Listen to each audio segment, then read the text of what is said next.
গর্ভবতী সন্তানদেরকে মহিলারা নিয়ে যাচ্ছে। এই মহিলাদের মধ্যে 185 কিলোমিটার দূর থেকে বনু সাদ গোত্র থেকে, বনু সাদ অঞ্চল থেকে 185 কিলোমিটার দূর থেকে একটা মহিলা আসলেন। এই মহিলার নাম হলো হযরতে হালিমাতুস সাদিয়া। হযরতে হালিমাতুস সাদিয়া এত দরিদ্র ছিলেন, এত হত গরিব ছিলেন, কোন সন্তানকে হালিমার হাতে কেউ তুলে দেয় না। কেন তুলে দেয় না? যে হালিমা এত গরিব, যদি আমার সন্তানকে হালিমার হাতে তুলে দেয় সে দেখশন নিতে পারবে না। সো হালিমার কাছে কেউ সন্তান দেয় না। আর আল্লাহর নবীজিরে কেউ নেয় না। কেন নেয় না জানেননি? যে এদের বাবা নাই, তাও দাদার কাছে লালিত পালিত হয়। এই সন্তানকে নিলে আমরা বেশি টাকা পাইতাম না, টাকার বিনিময়ে আরব কান্ট্রিতে দুধ পান করাইতো। আর হালিমাতুস সাদিয়া জীবনে কখনো আসে নাই। বনু সাদ গোত্রে এই বছর অভাব অনটন দেখা দিছে, এই জন্য তার স্বামীরে বলল, স্বামী চলো আমরা মক্কা থেকে একটা সন্তান নিয়ে আসি, আমরা দুধ পান করাইবো, এর বিনিময়ে কিছু টাকা পাইবো, আমাদের অভাব দূর হবে। এই হালিমা আসলেন জীবনের প্রথম সন্তান নেওয়ার জন্য। সুবহানাল্লাহ। সন্তান নিয়ে আসছে, কেউ মুহাম্মদ সাল্লাল্লাহু আলাইহি সাল্লামকে নেয় না। আর হালিমা এক কোনায় বসা, তারে কেউ সন্তান দেয় না। শেষ পর্যন্ত হালিমাতুস সাদিয়া আব্দুল মুত্তালিবের কাছে গিয়া বলেন, বাবা আপনার নাতিরে তো কেউ নেয় না, আর আমারও কেউ সন্তান দেয় না, আপনি একটা কাজ করেন, আমিও হয়তো দরিদ্র গরিব, আপনার নাতিও এতিম, বাবা নাই, আপনি আপনার নাতিকে আমার হাতে দিয়ে দেন, আমি যতটুকু সম্ভব আমি দেখশন নিব। সুবহানাল্লাহ। আব্দুল মুত্তালিব বললেন, কাউকে পাওয়াও যাচ্ছে না, যাও তোমার হাতে তুলে দিলাম। সুবহানাল্লাহ। হালিমাতুস সাদিয়া বলেন, দুনিয়ার মানুষ, আমি নবীজি মুহাম্মদুর রাসূলুল্লাহকে যখন আমার কুলের মধ্যে নিলাম, কুলের মধ্যে নেবার পরে আমার অন্তরে একটা শান্তির আভাস চলে এসেছে।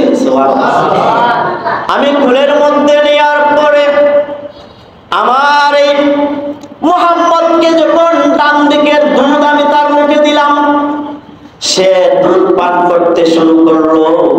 অল্প কিছুক্ষণ পরে আমি বাম দিকের দুধটা আমার মুহাম্মদের মুখের মধ্যে তুলে দিলাম, কিন্তু সে বাম দিকের দুধ খায় না। সুবহানাল্লাহ। আল্লাহর নবী বিছানা থেকে, ছোট বাচ্চা থেকে ইনসাফ প্রতিষ্ঠা করেছেন। কেন তিনি বাম দিকের দুধ পান করেন নাই?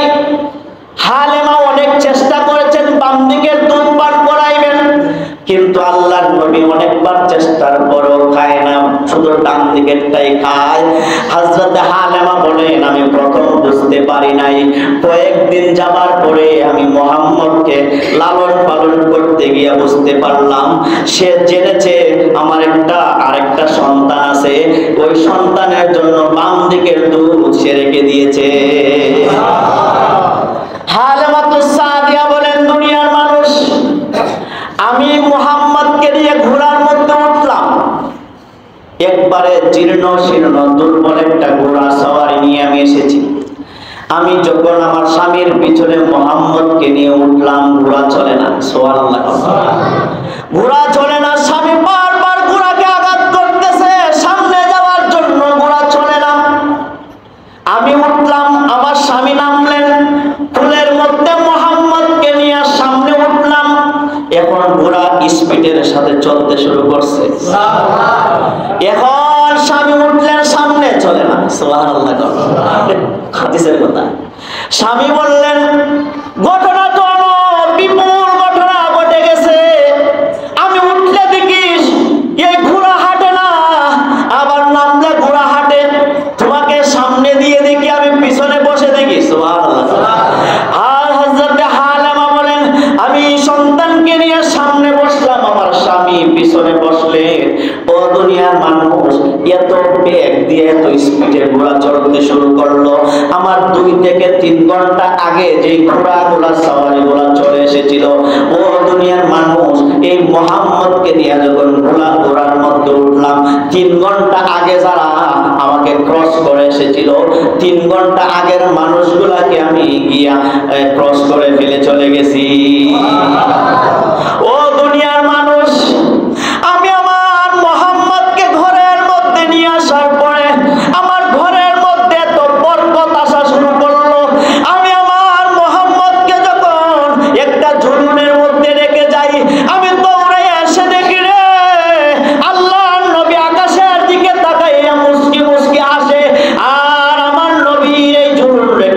যে কে যেন নাড়াচাড়া করতেছে। হযরত আমেনা একদিন কষ্ট করে বলেন, ও আল্লাহ, তার বাবাকে দুনিয়া থেকে নিয়ে গেলা, আমার সন্তান কোনোদিন বাবার হাত ধরে হাঁটতে পারে নাই, আর পৃথিবীর সন্তানরা বাবার হাত দিয়া হাতে ধরে ধরে হাঁটে আর খেলাধুলা করে, আমার সন্তানের বাবাকে তো আগে নিয়ে নিলা, তার বাবাও নাই, কার সাথে খেলাধুলা করবে? হযরত আমেনাকে আল্লাহর গায়বী আওয়াজ দিয়া বলেন, আমেনা, তোমার এই পৃথিবীর মধ্যে সন্তানরা মাঠে ময়দানে খেলা করেছে, আর তোমার সন্তানকে দিয়ে আমি আসমানের তারকা দিয়ে খেলা করাইছি। আরো জোরে বলেন সুবহানাল্লাহ। সম্মানিত হাজিরিন, আমার নবী পৃথিবীতে এসেছেন, সমগ্র পৃথিবী এইভাবে ইনসাফ প্রতিষ্ঠা হয়েছেন। হালেমা বলেন, আমি নবীকে আমার ঘরের মধ্যে আনার পর থেকে আমার ঘরের সবকিছু অভাব অনটন দূর হয়ে গেছে, এবং আমার যতদিন পর্যন্ত আমার সন্তান মুহাম্মদ ছিল ততদিন পর্যন্ত সে বাম দিকের দুধ খায় নাই, শুধু ডান দিকের দুধ খাইছে। সুবহানাল্লাহ। তাহলে আমার নবী যেখানে গেছেন রহমতের খাজিনা হয়ে গেছে। আমার নবীজির আগমনে আমরা এত খুশি হয়েছি। নবী যদি পৃথিবীতে না আসতেন আমরা কিছুই পেতাম না। আমার নবীজির আদর্শে যেন আমাদেরকে আদর্শিত হওয়ার তৌফিক দান করে, জোরে বলেন আমিন।